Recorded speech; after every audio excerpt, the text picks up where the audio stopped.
everyone, my name is Samantha Randall. I am from Top Dog Tips, and today I want to share some tips on how to pick the right pet sitter.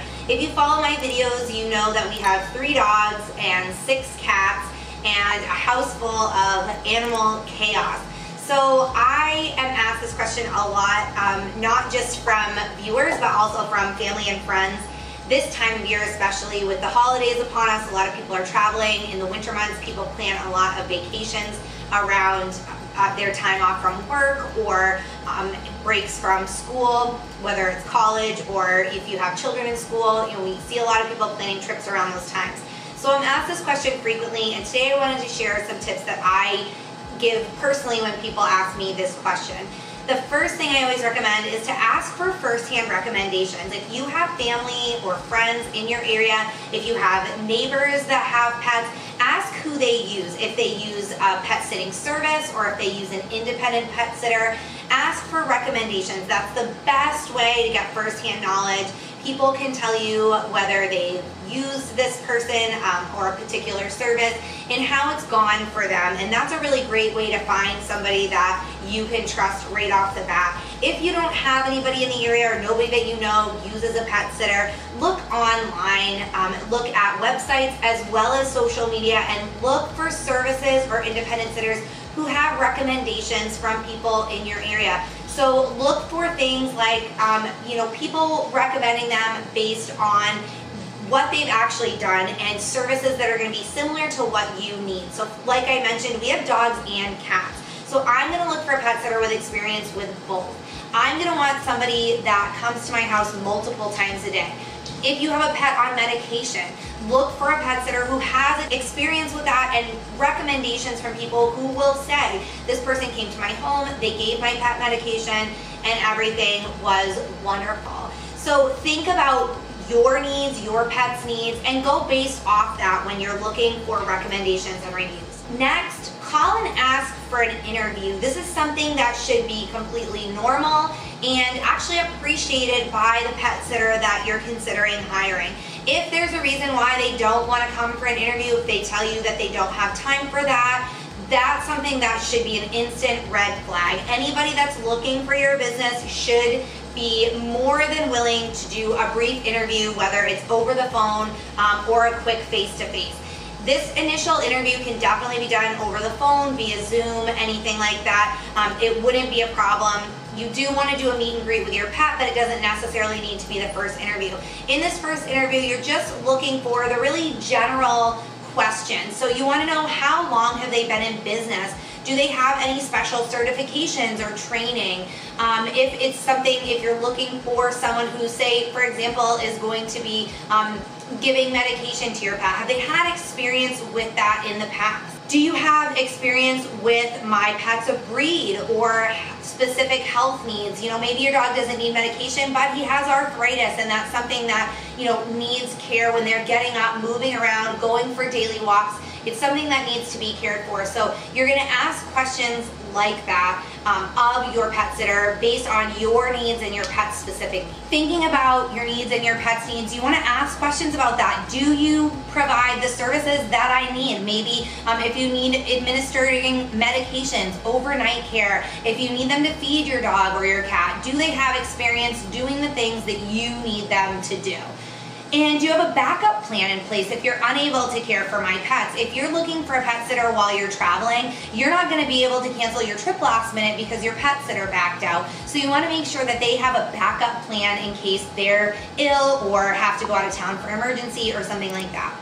And ask about their fees, but understand that cheap isn't always the best option. As with anything else, you get what you pay for. So, you don't want to ask about fees and just go with the cheapest person that you can find. You want to ask about their fees and consider that, maybe somebody that charges a cheaper rate isn't going to offer all the services you need, or they may not come as many times a day as someone who charges a little bit more. They may spend less time with your pets than someone who charges a little bit more. Maybe they charge more, but they're willing to stay for an hour or more, whereas somebody that's cheaper only makes 15 to 20 minute drop-ins by your house to check on everything, take your dog outside for a bathroom break and put them in.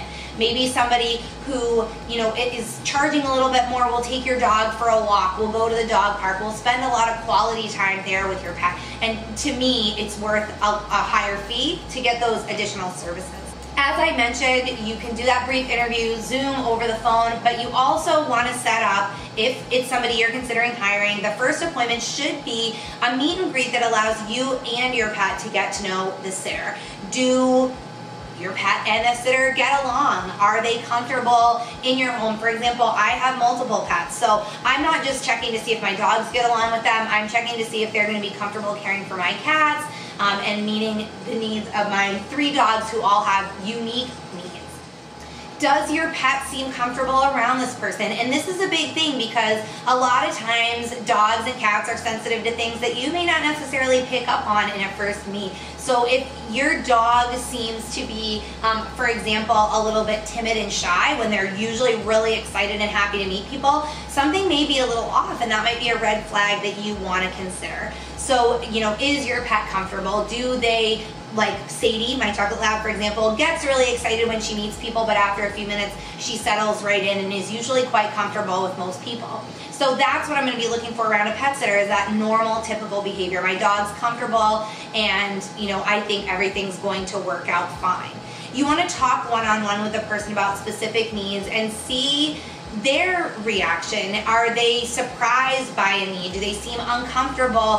When you talk about medication, do they seem uncomfortable talking about administering medications? Because maybe that's a sign that they wouldn't necessarily be comfortable doing the services that you require.